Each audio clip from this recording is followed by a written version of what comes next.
Yeah, yo, from the crib, Foster Brothers. It's K.E., Phil, y'all ready? Let's get it. Straight out of Baltimore where the streets got grit. Three brothers on the mic, we legit as it gets. K-teched out, never missing a step. Got innovation stacking, always keeping it fresh. Ellis, he the rhythm, keep the beats intact. Music's in his veins, got the speakers packed. Flow smooth like jazz, soulful to the core. Creativity hitting like never before. Phil got swag, fashion killer, game tight. Style elevated, every drip just right. Sports on lock, jersey fresh to the kicks. From runways to courts, he keeps it slick. Welcome to the crib, Foster Brothers got flow. Real talk, real vibes, Baltimore to the globe. K.E. Phil, yeah, we keeping it lit. This is how we do it live, straight from the crib. Yeah, let's go. It's Foster Brothers, baby. From the crib podcast, tune in. Let's go. What's good, family? You on another episode of From the Crib podcast, brought to you by your boy Philly Cash, K with the tech, and E Foster. How y'all doing this week? We good. I'm chilling, man. It's good. It's gonna be a good show. Yeah, so we starting with a little bit of some sad news. Kyron Lacey, a former LSU wide receiver and 2025 draft prospect, passed away at the age of 24 on this Sunday. He was found in his Houston, Texas home. His death occurred just days before scheduling a grand jury hearing related to some of the fatal car crash that he was involved in December of 2024, in which he was facing some charges including felony hit and run, reckless operation of a vehicle, and it is reports out there suggesting that his death was a reported suicide. Yeah. What's you guys' take on some of the some of that news that just came out? I've been following that story. So this kid has been in the news before. I wasn't like watching LSU a lot, but I remember watching this kid's story, and I believe he came up on it. Cam Newton first and four, whatever his show is, and he was talking to him. He was brought up by. He was being penalized for making like the gun gestures. We spoke about that before.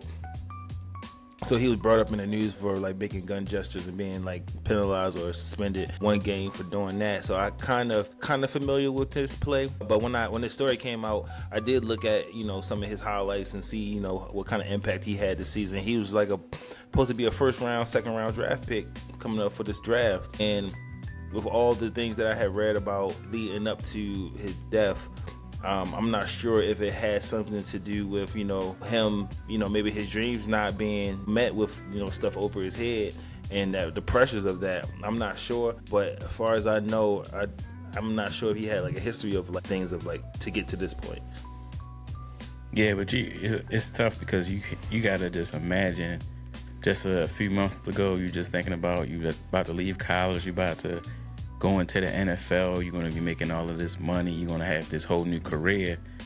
Just in 1 second, all of that's taken away, and now you're looking at doing some significant jail time. So you just got to think of the psyche of a young person that's just going to be going through that. And if he already had some underlying mental health issues and this happens, then it's going to be a little bit too much for somebody to handle.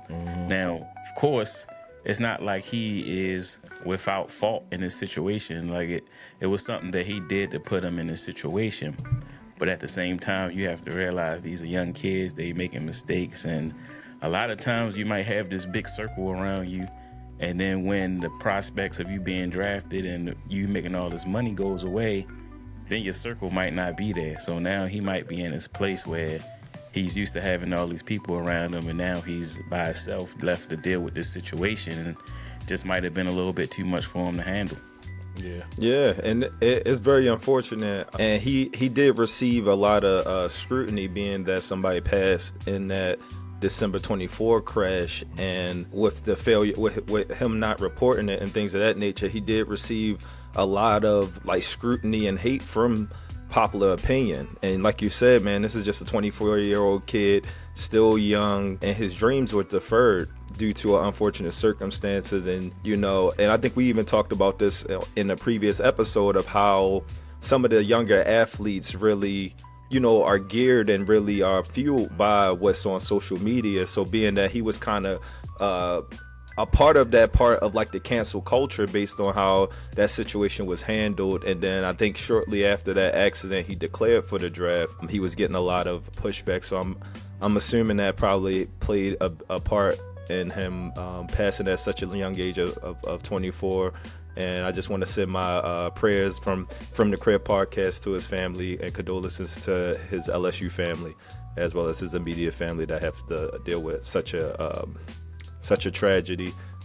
Case Kyron Lacey dead at 24.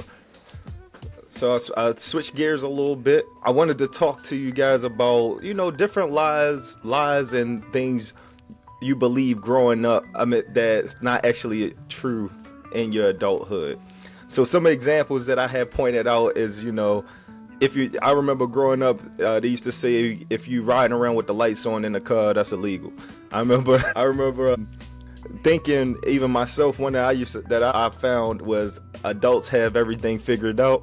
Just thinking like, all right, man, they older than me, so they must have their life figured out. They must know what's going on. What's some things that you believe growing up that you realize is now is like not completely the truth or as a full lie?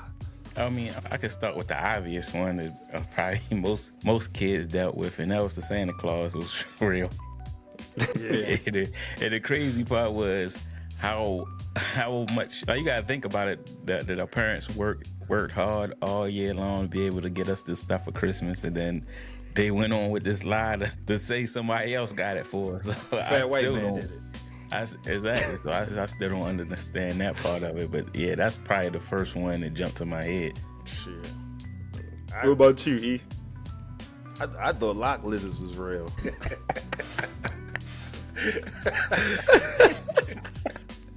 Yo, that ass, yo. I didn't know what cousin was bringing it in the house. This nigga bringing animals in here? Like, Yo, let me tell you a story. He said, don't bring them fucking lot lizards at my house. Let me tell you a story, right? So look, remember I used to drive Dad truck a lot when he had the Silver Expedition. Yeah. So it was this one day I had the truck, and I was backing into a parking spot, and it was like some low-hanging trees, like tree branches or whatever. So like when I was backing into the parking spot, the like tree branch like had, you know how like the back of the truck is dusty? Mm-hmm. So like it was like these branches that like brushed up against the truck. So like you see like these brush marks in the dust or whatever. Yeah. So I bring the truck back home and I park it, and Dad come out and he see like the little brush marks in the dust. He be like, man, you had these lot lizards climbing on the back of my truck. Hey, what? Why do you think I got like fucking groupies running, chasing the truck, jumping on the back of that joint? That shit was crazy. Yo, for the listeners, yo, lock lizards, my dad used to call young female girls lock lizards. And yo, every time you said that when I was younger, I was just like, yo, what the fuck is a lock lizard? And why are they in the house? Oh, but you want to know something this funny? When I was in my adult life and I was training to get my CDL, I found out what they were. Oh, they real? Yeah. They real. So it's actually lot lizards, like LOT. Lot lizards. Lot lizard. And it's in the like trucking industry, because the person who was training me to get my CDL was a ex 18-wheeler driver. So pretty much what lot lizards is like prostitutes that hang out at truck stops. Yo, they call lot lizards. Yeah. No, I found out what it was too, because you know, when you hearing it growing up, it sound like lock right. Lizard, like LOCK, but nah, it's LOT, like K was saying. And I think I typed it in on like Urban Dictionary, and that's kind of how I found out what that was. It was funny. We was in class, and the instructor was telling us like what life was like living on the road, and he said lot. When he said lot lizards, I was like, oh, shit, that's a real thing. Yeah, I just found out today, nigga. Yo, that's crazy, bro. That's funny as hell. Yo, I thought they was the little lizards from the hole. You ever seen holes? Yo, Oh yeah. they could have been lock lizards, bro, for all I know. But yeah, that's funny that that's a real thing. That's funny. Nah, that's funny as hell. You got them lock lizards climbing on the back of my truck. Who you thought you was, yo? Right. I thought you went to the mosh pit like you was at a concert, like you taking his expedition to a concert. Just like lock lizards jumping on the back of the truck. Yeah, that shit was funny. I mean, when we got his car towed, that was crazy. Oh, man. Yeah, I remember that. I don't want to have to take him down there to get it. What was it? Artscape, right? Yeah, we went to Artscape and we parked in the lot with the Save a Lot. Yeah. Mm-hmm. And walk down. And we just walking around, you know, seeing people we used to go to school with, like really hanging out type shit. They walk to the parking lot like, shit, yo, somebody stole our shit. Dude, where's our car? Yo, I ain't gonna lie, yo, you ever get that anxiety where you just get instantly hot and you could just feel, it's almost like that same anxiety when you looking for something that you know you just saw. And yo, the heat went straight up my body into my head. I started sweating like, shit, we got his damn car stolen, yo. Like, and then we was like, and we walked up closer to where we thought we parked. Then we was like, shit, we seen the sign. Like, nah, they done got us. They probably had somebody scouting the location, waiting for us to pull off. Was like, these niggas ain't going to the store, nothing, buying nothing. Yeah. Right. They seen the truck sitting there. They took that joint. What made me hot, it was 9:30. You had to get up for work at 10. I'm like, oh shit. Right. We got 30 minutes to figure this out. Right, and we not too far from Artscape, so we was just like, all right, we met some people, it was cool. What's the next move? We gonna go back to the crib? Like, we already had the rest of the night kind of figured out for the most part, and then we get down there, and we was like, oh shit, it's a wrap. Hope he got a couple dollars on him, cause I kind of splurged down here. That's how I know I was broke in that day, yo. Cause it was like $250 to get it out. It was like $250, like $250. Dang, $250. You should have said $1 million. Yo, You see, was broke. God damn. it was broke as hell. Yeah, I definitely remember that night. We gonna talk about the new series that just started back up, season 7 of Black Mirrors. Just as a claim, it is gonna be some spoiler alerts in my feedback of the show and some of the first 3 episodes that I watched. But let me hear some. First of all, how many did you see? I don't know, bro. I started watching that shit like a movie, bro. Them just kept on coming on. I ain't never cut it off. I don't know. I probably got to probably 6, really. Cause I think So you might have watched the whole season. No, I probably got to 4 clean. 5, I started dozing off. All right, so let's just talk about the first one. The first one for right now, and that's the joint where the wife had a tumor and she basically died in the hospital. But there was a solution, of course, a tech solution where they would take a part of her brain out where the tumor was and replace it with a computer. So, long story short, the computer and the surgery was free, but you had to pay a subscription fee. Subscription fee of $300 a month to keep it working. And it started off with everything was cool, but then all of a sudden she starts spitting out ads. Unbeknownst to her, she didn't even realize she was doing this, just spitting out ads. And the ads were in the context of whatever conversation she was having at the time. And she wouldn't notice it. Only the people that she was talking to would notice it. And they went back to the company to find out why the ads were running. Turns out that now she is on the lowest package, and the ads are pretty much there to help supplement the price. In order to get rid of the ads, she has to go up to another package, a premium package. So it's I think I'm gonna get your opinion on it, but it's kind of like a commentary on the subscription services in the world, like how you start off with this, but then they add this one new feature that you want, and now you got to jump up to the next tier to get that. And then as soon as you think you good, then they add something else, you got to jump up to another tier. Is this the one with Tracy Ellis Ross in it? Yeah. Yes. Okay. And the episode was called Common People.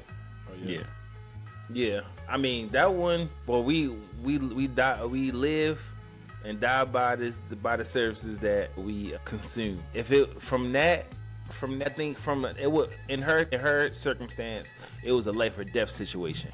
You know what I'm saying? Right. For us, it's like, what do we need in our daily to, feel like we are in the know, or we feel like we get, like, do we need Apple Music? But when you feel like you don't have Apple Music, the radio ain't suffice enough. You know what I'm saying? You can't listen to what you want to listen to, but you gonna pay that $19.99 a month. But you feel like you dying if you don't got it, though. You know what I'm saying? You don't know. You don't know that you can't get the new albums. You don't know what everybody talking about. It ain't coming on the radio like that. So it's that same concept, but it's killing people financially. Yeah, pretty much. But what do you think? How they handled the end of the episode, though? Like, I think there was another way they could have handled that. Yeah, I think is another way. It could have been another way they can handle it. But even just to circle back to like the episode in totality, like even though it was life and death, I did think some of the intricacies of the episode was pretty interesting, right? So the fact that she was a teacher, right? Mm-hmm. And she was teaching about nature. And then she had what we consider science in her brain. And then I think what the episode was alluding to is how these services can be, in fact, life or death, right?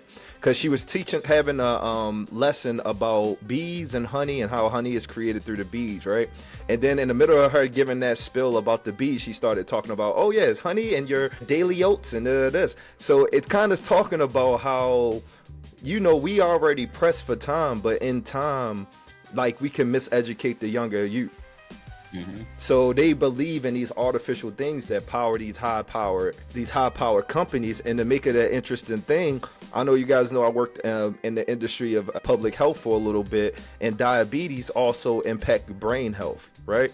So it was interesting that she would say a ad that talks about cereal that's kind of can contribute to diabetes in the younger people. And it's like it's like a full circle thing. Like, they probably really poured into the extreme of her having that condition. It kind of is life or death if we teaching the youth about artificial things that don't even benefit them, like nutrition wise or health wise. So I thought the episode was very interesting in that facet of it. Mm-hmm. Yeah, the part that I didn't understand. So basically, the whole conundrum that they were in is because they didn't have enough money to afford the next package. But you did see there was a part where she had like, I think it was like 72 hours with the Lux package where you could like dial in like your emotions and all of that. Right. But one part they kind of overlooked is when you have that Lux package, you can dial up abilities. So like, I remember like when they said like you can do if you never knew how to play sports before, dial it up, now you know how to play sports, or now you know how to parkour or do all this other stuff. Mm-hmm. If that's the case, I'm sure there's some talent she could have dialed up and monetized somehow. So it's like you could have took that ability, whatever it is, and dialed it up and made some money somehow. But they chose, and instead of taking the knowledge and the ability that you have to enhance yourself long term, they all selected to take these little short term pleasures versus investing it in something that can benefit them long term. So like you had the tools right there in your hand and you kind of mismanaged it. Yeah. So it's like that dynamic of the show. I don't think maybe a lot of people didn't grasp that part, but that's the part of it that was like, Dag, you had a problem, you had the tool to fix the problem, but you chose the short-term pleasure versus picking something that could have benefited you long-term and help you sustain your life on the long term. To piggyback on that, think about the way that the husband decided to get the money for it, and think about how it is in real time. It's like when because I feel like what he was doing online to get that extra bit of breads at the end of when they started running low, they started selling off their assets and stuff like that. But the way he was making his money online, that end up eventually costing him his job. It's a lot of truth to what you just said, as far as like people not using their talents to to get that currency, but instead of put themselves in a compromising position to, you know, get that money. Cause that was like what he was using was quote unquote like an OnlyFans type of like a website where he was getting money and he had to do things that was explicit to get the money for his wife. But in his hindsight, it got him fired from his job because all of a sudden now it's all on the internet, and it's like it's like almost like selling yourself or selling your soul for, you know, something through the internet, which we see a lot of people do. Which we kind of comes to like the content that we have today, with a lot of people just kind of just picking these damaged people that's willing to do anything to make it out of their situation, which creates the content for us. So it's like I think that was the same kind of concept at the end of that when he was trying to make whatever he was willing to do anything people was telling him to do to make that money. Yeah, and they had a lot of little small like symbolic moments in the show, and another one that stuck out is how they had like this symbolic the crib. Remember they had the crib, and it was symbolic to them that like this is going to be our future. We don't want to sell this crib because we need this for our baby. We trying to have a baby. We need this crib. We don't want to sell it, to the point where they had to sell it. And the person they sold it to was just burning it for a music video. For a music video. So it's like this one item that we held high, that we put up here, that we don't want to use it for anything else, just for our baby. As soon as they decide to get rid of it, the person they gave it to cared nothing about it. So it's like something that's so valuable to you probably will mean nothing to somebody else. But it alludes to that, to what your first nugget was about how, like, I could give a perfect example, like how we use AI, right? You would think we would use AI as a tool to create an equal playing field. You would think AI would equal the playing field for some people, right? But depending on what their class and their emotional status is, they won't maximize that resource. And sometimes it's not always about like... it's not about what, like I could give you, everybody can have all the same tools and resources, but it's just based on how you use them.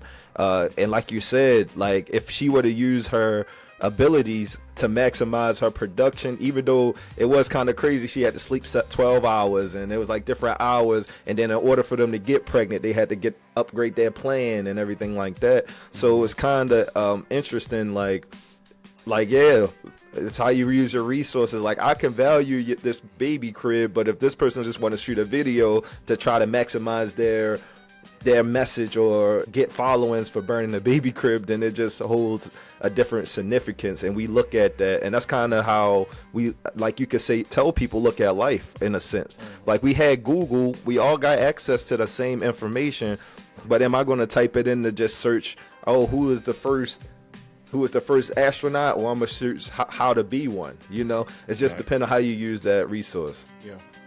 Yeah, I think it's go ahead.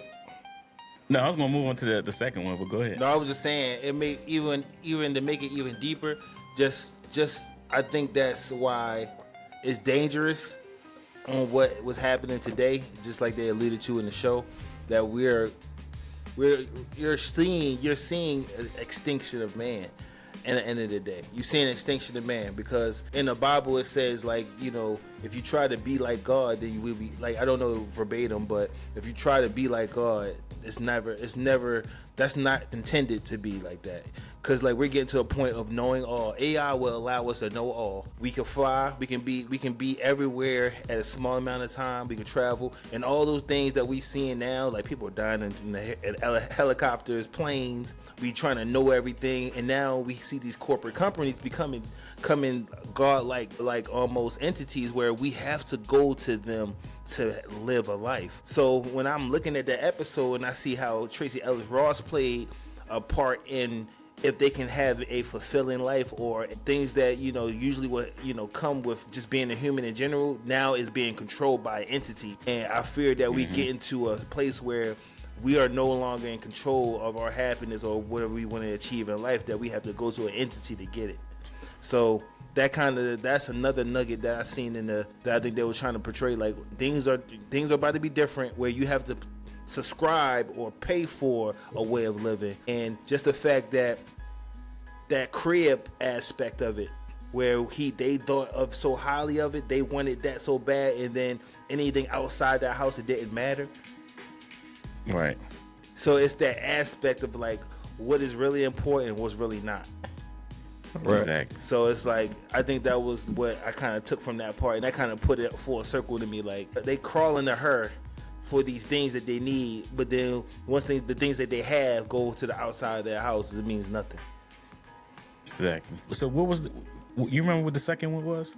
Yeah, so the second episode was called Batanawar, and it was a psychological drama kind of centered behind a bullied kid that ended up being hired with a company and kind of imposing her tech savviness and what they categorize as AI surveillance program to manipulate some of those people that bullied her in high school.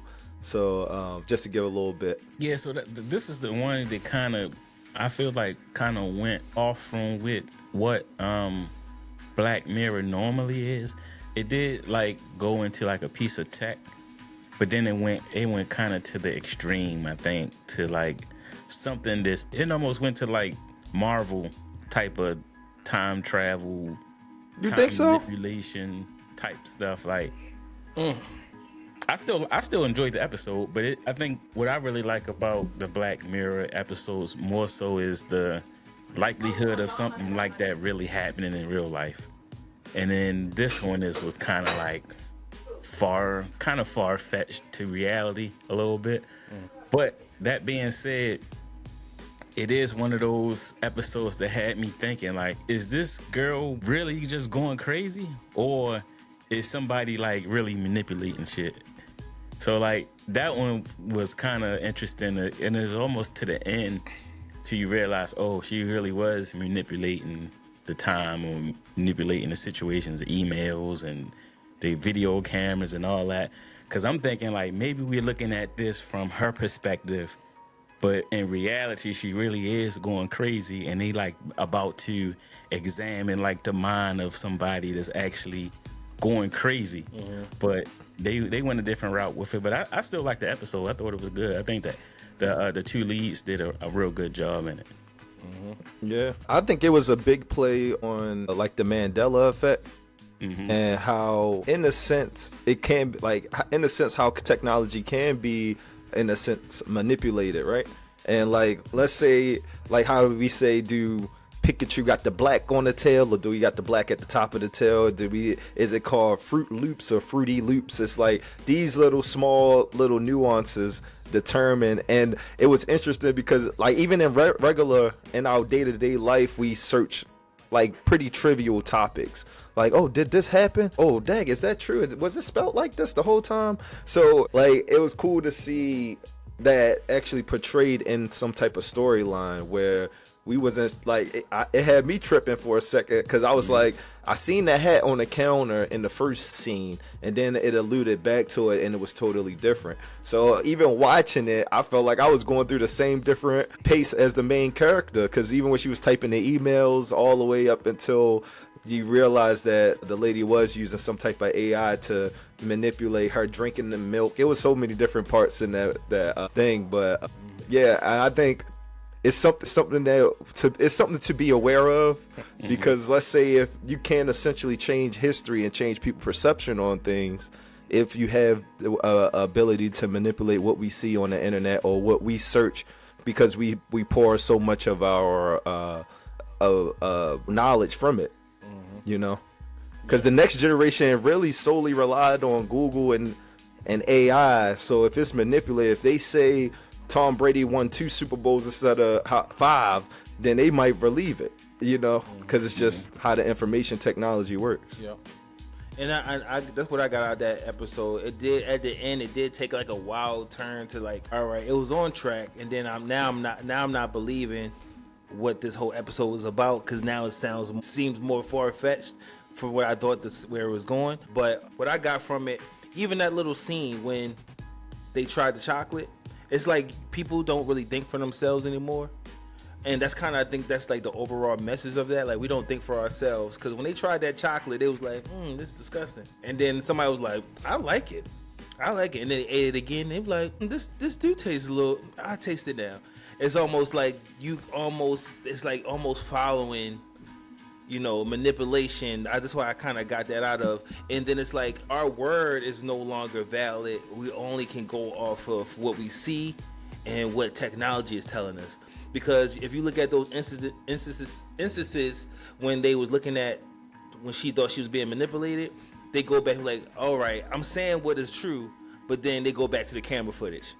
That's the only truth of the tale. Oh yeah, or and when they go back to the email. They go back to the email. It's no longer human interaction of like, okay, I trust you, I don't trust you. The only thing that's telling you that you're truthful with what you're saying is basically off what you're seeing. And we've seen that in just in social media with all the criminal, like just police killing like individuals. Like we look at it like one part of the world can look at it this way, and then we can see it this way and be like, no, he was the aggressor. And then somebody else was like, well, she didn't give her the ID. And then it's like you can look at the same video and see two different things. And I think if you look at it like that, it's like that's what that message was. And then you seen at the end, I kind of thought about how she used to be bullied as a kid, and now she's like using social media to be a different person. That's how I think about when we was talking about last week about people really think they're different people. They can manipulate their situation based off what they put out in the world. Like we could be like, this person is this in real life, but when the social media, they're so branded, so nice looking. They, what I'm saying, it's the picture you paint. So at that last scene when she was like, I'm the emperor of, she could possibly humanity. She could possibly do that of the universe. If you can make somebody believe off of social media, because people nowadays only believe what they see. Yeah, and that's the scary part of it, because humanity we all look at what we see on the internet or just technology in general is the which is dangerous because now we got AI. So I be watching videos and I don't even know if that's the real person or if it really happened or not. Right. So what was episode 3? It was the black and white one, right? Yes, it was. That was my favorite Hotel one. Revue. That was my favorite one. That had Issa Rae in it. She was actress trying to find her way in the film industry. She was tired of being typecasted as like the sidekick, and then also as like always a supporting role, but she wanted to try to get a lead role. And she was working with this AI film company that developed a way to immerse actors into film, like that fiction world. So they was just reshooting a black and white film, and she had she acted in it. She had opportunities. I don't want to spoil a little too much, but it was a good interesting thing. Yeah, so these are the type of Black Mirror episodes that I like, that are not too far-fetched, that you can actually see happening. Now, of course, it's not going to be you put this little circle thing on the side of your head and then you automatically in another world. But they can easily mirror that with like a VR headset or something like that. So like you can see that technology actually being used in filmmaking. So I think like that's the type of Black Mirror stuff that I like. That's a little bit more close to reality, but then it'll take you like to the extreme of that reality. So like I think it was like a commentary on how do you think like this AI can actually develop feelings, and can people actually get attached to these AI beings or whatever they are? So and that's an interesting thing, because I even sometimes feel myself like when I'm typing in something to Chat GPT, I almost be like, I don't want to sound rude like when I'm telling it to do stuff. So I'll be like, I'm not gonna say, hey, make me this blah blah blah blah blah blah. Can you please? You almost feel like you gotta type politely, like even though it's just a computer. Like I don't know, I can't explain it, but it's like you can see like how some people might get, especially they went into how they didn't touch on it a lot, but at the beginning they touched on how she didn't really have any connection with any like man or nothing in her life. You notice like she was in her mansion by herself, so it's like she didn't really have a connection with anything. She was just working and like never had that time to develop any relationship with anybody. So her like finally getting a chance to spend like extended time with somebody and those feelings develop, it was like, is that something that can possibly really happen? That's possible.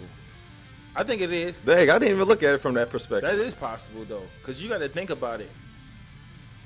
It's, you know, just think about some of the tech things that we care about. Like, if you see how we attached to our phones, so much information of us are in our phone. You know what I'm saying? Mm-hmm. And if think about the feeling that you have when you lose your phone. This is an object with data inside of it. No feelings, no blood vessels, no heart, nothing. But we still feel for it as if it's a real living thing, right? So when she was immersed in that world, speaking to a character at one point, but that character and that digital data from that character still had a soul at the end of the day. You know what I'm saying? So she started growing attached to something that was supposed to be fictional, but that fictional thing became non-fictional at some point, because she started spilling her emotions into that character, the character has to regurgitate a reaction of feeling, which will then, to the real thing, develop feelings. You know what I'm saying? So it's like those things happen now, just not at that magnitude of things, to the point where she rather live in that world, because it came to a point where she was like, oh, if my body die out there, can I stay in here? Right. Like, it was almost a release of that. And let's think about it. Like, if we could stay in our phones all day and stroll and didn't have to worry about no outside noise, no bills, no nothing, I think 90% of the world would do it. Because it's nothing but endorphins and like likes and all that. That's what that likes, that endorphin that people get from likes, that's a real emotion that's generated from technology. That's a real feeling and real blood vessels that's coming from technology. So those are things that are already being transmitted to us and growing attachment. And I think the AI will start to develop that as too, because they're going to pick up on that as well. So I think that's a real thing that could possibly happen. I think a lot of things that broken Black Mirrors do is about the conscious and how to transfer that conscious. Because I remember from other past seasons, they had a lot of episodes about transferring conscious to other things or other objects. So I think they kind of stayed in the pocket for what they usually do in that episode. Yeah, and it's crazy that you encompassed it that way, because we do give up a part of ourselves in technology with whether it's personal information. All it takes is one bad phone call or one bad text to come through your phone sometimes to affect your mood. Sometimes it's some news that you don't want to hear, whether it's good or bad. So it is like we do give up a part or submit a part of ourselves to technology, because we need to know what the weather's going to be today. We need to know what time it is. We need to know how this person and being connected. And like Kay was saying, I think that was like what the full episode was about, of her finding some connection through that relationship that she developed with that character and that AI. But it also kind of touched on a little bit what we talked about previous episode on, like, how they would use artificial intelligence because that actress that was the AI, she passed in the series. So it kind of even touched on that a little bit, about how in the future they could possibly remake movies with characters with actors that's no longer here, and find ways to implement new characters, whether they want to make sequels to movies. But they didn't get to that side of it, of like the rights aspect of it, like the pay and the rights aspect of an actor that they AI'd. But I think it was kind of crazy that we did talk about that previous episode, and you kind of seen it in fruition on this Black Mirrors episode. But I don't think people realize like how close we are to the things we see in the movies. Meaning, where right now 90% of technology is input based, meaning they need some type of input from humans in order to do a task. Right. Now, we're really close to where this AI is going to start doing things on its own. So you just imagine AI that has access to all the knowledge that you could ever think of. Like, I even showed you that new AI that can go out and do tasks. Think about what that could do when it actually has a mind of its own and decides to start doing things on its own. Like, we're really close to that. Like, next 5 to 10 years, we're close to that. So the part of it when they were talking about like how initially the character was just programmed with the lines of the movie, but then that the character went outside of the walls of the movie and had access to the whole data pool. And that's how when she came back in, she was able to draw from the emotions of the real person, not just the character. So it's like once you give this AI or technology access to additional information and it decides to do something on its own, where it already has the ability to interact with any other machine, technology, website, computer, anything, you can see how vulnerable people is going to be when a piece of technology that has access to any electronic in your house, people driving in cars it can have access to, like, you can see like what could possibly happen. And I think it's something to think about. Something to think about. They've been telling us. You just named the plot of iRobot. Literally. Yeah. That's what iRobot. And just think about that episode. If the ending didn't happen the way the technology was drawn out to end, she died. So imagine if they kind of refused to go by that storyline once they started gaining conscious, and they was like, "No, I'm gonna do the storyline this way." She's trapped in that, and that's exactly where we're headed, because now we're trapped into the ideas of how we human want us to go. But then, if we don't go that way, then we're ran by things that are not real, that without a soul, without a conscience, whatever, we die out. And that's exactly to my first point. That episode really told that point of like, oh, if this technology doesn't go the way we need it to go, or this movie don't end the way it needs to end based on how it's scripted or how it's typed out, she dies. And that's literally how iRobot was, where that's the whole beef between Will Smith and the robots, is that when it was time for them to save him or the girl, the robot chose him just off of probability and numbers. You know what I'm saying? I chose her because her probability of living was this. So it's not like a conscious moral decision. It's more so database and beta drawn. Then now you're drawing that line of what's right or wrong, and then it's more so data driven. You know what I'm saying? Right. So now we're in a dangerous situation. Yeah, because I'm not going to stunt watching that last scene. That was some unpredictable behavior. And I think that's kind of the only thing that set humanity aside from us being really tech driven, because like, even if you think about if we wanted all self-driving cars on the road, right, it would probably never work because we just have the unpredictability of humans, you know, other humans just driving. Right. So, and that's kind of what threw me for a doozy watching that, is that, you know, can AI develop to the point where the unpredictability of a human is in their DNA as well? So, Right. But do we want to eliminate human error though? Yeah, I mean, some of the best things was created from mistakes. yeah, but you gotta look at it. Yo, Just you're talking crazy. about the cars, right? Just think about the cars. If all cars were AI driven, there probably would be no accidents. But I mean, we never probably going to get to that point.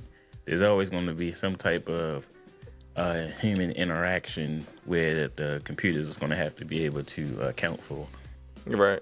Because there's going to be one person ain't charged their car all the way. It's going to be one person that might have kicked the car, messed the wheel up, and the AI don't even detect it. It's always going to be some type of error that is going to be produced by a human or something like that. No, for sure. All right, because we're going to talk about tech wearables and player monitoring. So what that pretty much is, it's a conversation that's starting to grow with some of the major sports leagues wanting athletes to be able to wear real-time biometrics. So it attract their heart rate, oxygen levels, stress, even during the game and practice. Some of the cons that they talked about, some players, it is invasive. It could either be a pro or a con if you're talking about contract negotiations.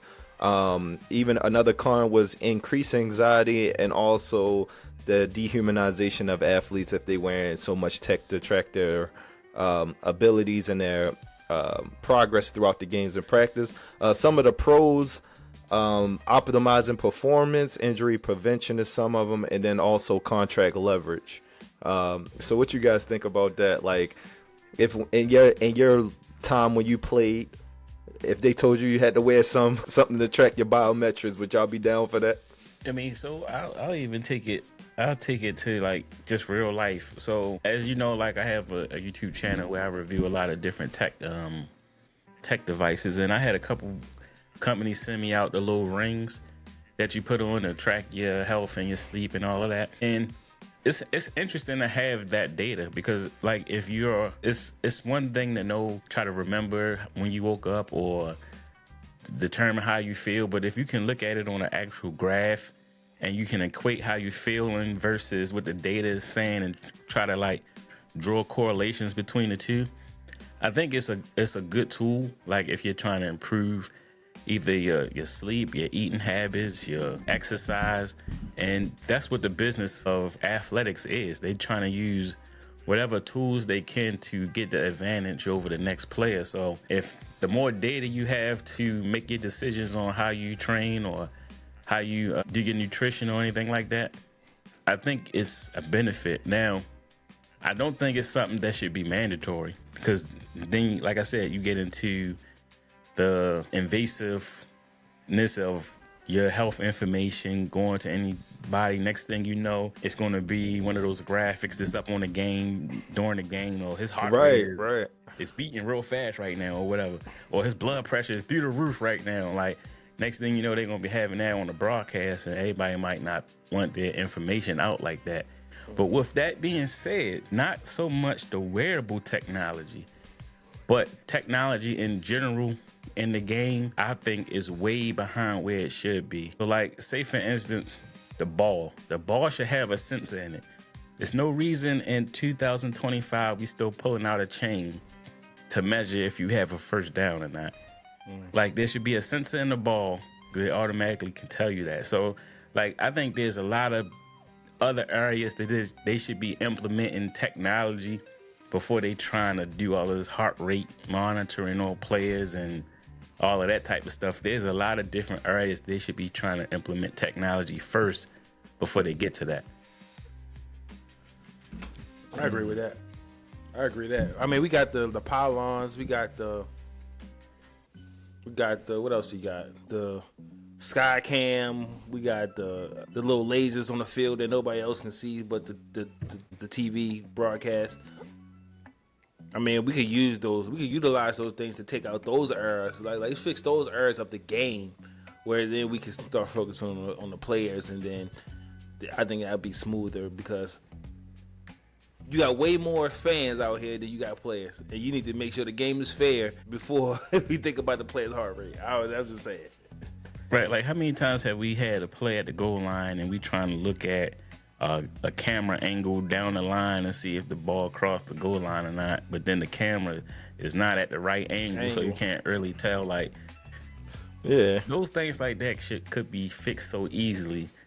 I feel like they skipping that just to go to something else. That's the stuff they need to focus on first, in my opinion. Yeah, I agree, because I think with that, I think it's intrusive. Because, like, especially because I keep saying the word contract leverage and stuff like that. Because, like, what if, a player come to practice late or come to a game or something like that? Then the organization has that information to be like, oh, you woke up at such and such time. Oh, you dehydrated today. You ain't drinking enough water. You must have been partying last night. Like, it's going to be, they use it against you. And that's going to, like, really be intrusive and not have work be work and personal be personal. But I can definitely agree with, like, it's definitely different ways they can implement technology into the game to maximize the customer experience. And it's always, I think the main thing, even with the position of the ball, but I think the referees they need all the assistance they can.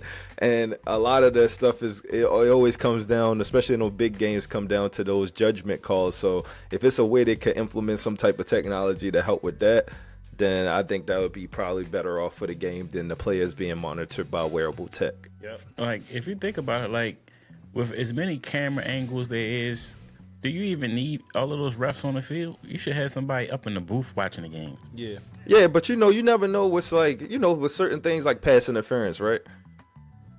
Yeah, you could see pass interference from the camera. Do you think pass interference could be a technology that's censored? Like, let's say if it's like a sensor in the ball gloves and the man touch him before the ball get there, like, you don't think that would matter? Or that technology wouldn't be beneficial? It's too nuanced to be able to be judged by the technology. Yeah. But what I'm saying is, if you have instead of having, I don't know how many refs on the field, let's say it's 10 refs on the field, you can lower that to 1 and then have a couple people in the booth watching via camera to actually make the right call, because you gotta most of the time you're looking at a play, they have to make that call right there on the spot, and most of the time they're wrong.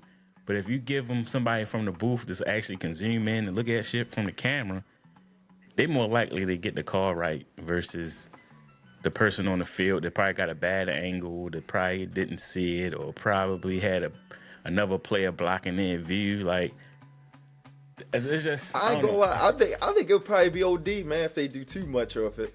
Because in a sport like the NFL, when you got 11 on 11, I think it's a penalty every play. Yeah, especially like holding. A lot holding and all that. Yeah, there's a lot more stuff that's missed than it is caught. For sure. You got I'm thinking it's more so of those game-changing plays like pass interference. Like when one of them, and the refs are humans too, so once they throw the flag, they don't want to pick it up, even though they know it might be a bad call. It's like, that's not one of the calls that you can reverse. That one year they did the experimentation of being able to challenge pass interference calls, and they quickly took that out. So it's like, you still dealing with humans, and humans going to make errors. But then when you're in a business where people were making billions of dollars, you don't want those game-changing calls. And then you got like the gambling aspect of it. Right. Like, you want to make sure you have a league that has legitimate rules, and those rules are being upheld, and you don't have that era of, or this ref was having a bad game, or this ref might be influenced for whatever reason. I ain't gonna say they involved in the betting, but you don't want to have those loopholes where people can influence the outcome of a game, especially when there's so much on the line. Right. Yeah. No, I agree 100%. All right, man, we're going to switch gears a little bit some more. So we're going to talk about some social stuff, man. So I like to call the topic Pressure Make Diamonds. So we're going to talk a little bit about mental health. We're going to talk about mental health real quick. So is it a vulnerability? Is vulnerability a strength or a weakness in today's world? Is vulnerability a strength or weakness in today's world? Yeah. Explain. So, in a sense, like, through different, us as black guys, man, us as black men, we are often told, like, shake it off, brush it off, like, and now that mental health is kind of like a real big topic in today's society, do you think that, it's beneficial? Is it a strength or a weakness to show more vulnerability? Being able to talk about certain sensitive topics, being able to really express your feelings, men crying on TV, stuff like that. I might have an unpopular showing your emotions. I might have an unpopular opinion on this. Hey, that's why we at the crib. No, I think it is. I don't think it's a positive to show it, because it is a sense of weakness, if depending on who's looking at it. Right.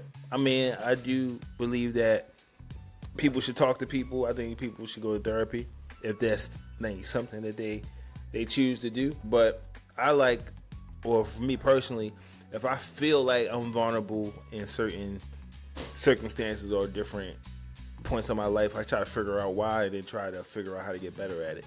But that's just how my conscience is. If I'm not good at public speaking, I'm like, nah, F that, yo. I'm trying to figure out how I could be a better public speaker and do the things that is required to become one. You know what I'm saying? So like, I don't see like how it would benefit somebody come out of the blue out of nowhere like everything is hard and then it's like somebody be like, oh yeah, I'm so proud of you of you expressing that. And that's not regular life, you know what I'm saying? So I feel like I don't see how I think it's a plus if you identify it and try to figure that out, but I don't think it's a positive if you expressing it in public, expressing how you feel or what you're going through in public, thinking somebody's gonna naturally just reach their hand out to help you. I just think that's like a reverse effect. Yeah, that's exactly where I was going with it. And I think we talked a couple episodes about like the youth athletes now are not built the way we were 10 years ago.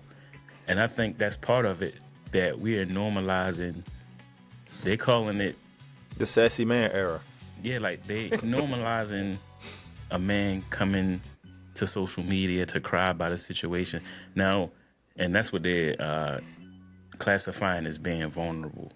Now, you can be vulnerable, but you have to figure out how to address it. And going to social media is not the answer. So, and I think a lot of people are making a mistake of, I'm being vulnerable. I'm coming to social media to express what I'm going through.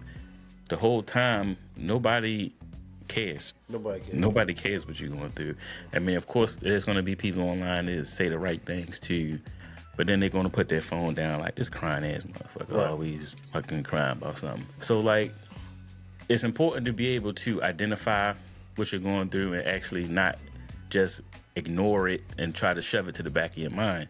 Of course, it's good to be able to address whatever issues you're having, but finding the right ways to deal with those is very important. And going to social media or even going to what you think may be a friend may not be the best way, especially for the young men that are out here in the dating scene.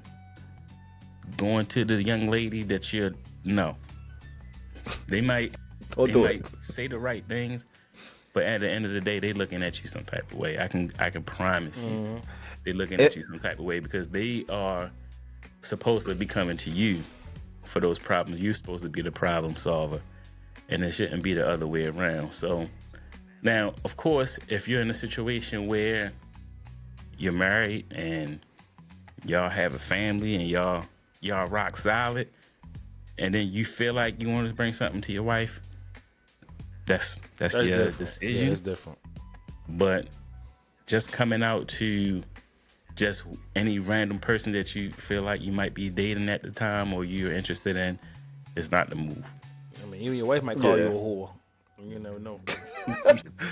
No, but I think that's what brought about this topic is the fact that I think a lot of people look at like vulnerability as, or just sharing yourself emotionally and sharing your emotional state with a lot of people is a tribute to you being more emotionally aware or like being more like involved in your emotions. And I'm like you guys, I kind of don't agree with fully sharing everything.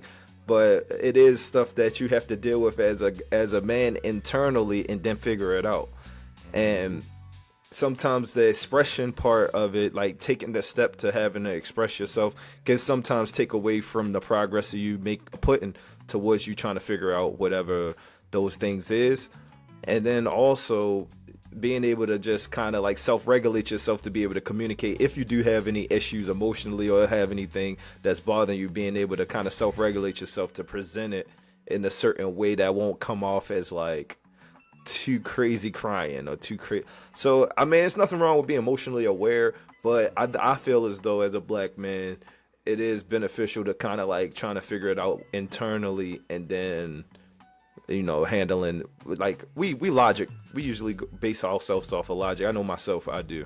It's like I don't really go too much off emotion. I kind of go more so what logically makes sense in the situation, whatever it is. Yeah, because you have to think like I think the mistake some people make, and this is what we experience when you see what they call crash outs, where you see people that's having these internal battles and all they do is just shove it to the back of their mind. They don't deal with it.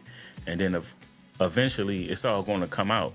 and it's going to be not a nice sight when it does. So I think like there's a big difference between being emotionally aware versus being too tough and feeling like I can just shove it to the back of my mind and it's going to go away, because it's not going to go away. You have to figure out what the problem is, how you're going to deal with it, and deal with it. So I think that's the big difference versus like knowing you have a problem, knowing what the situation is, knowing how to deal with it, and then moving on from it. Yeah. I mean, you gotta really be able to break your mindset down to just like basic things. Everything that we have in our life, everything that we use on a regular day basis is built in the functionalities of a human, right? Like it has the same functionalities, but it's just in different forms based off the technology is built in, right? So like if you just think about your air conditioning system, right? And if it's not working, it's usually because the filter is dirty, right? So if you don't have an adequate way to filter everything that you go through, everything that comes through your eyesight, your mental every day, if you don't have a filtration system, it's going to get clogged up. It's going to look like a whole sheet that's blocking all the air that's supposed to come through it. And then usually it's going to get very hot in your house because your air conditioner's not working. And then when usually things overheat, that goes for your car, any technology you have, anything that overheats, it shuts down.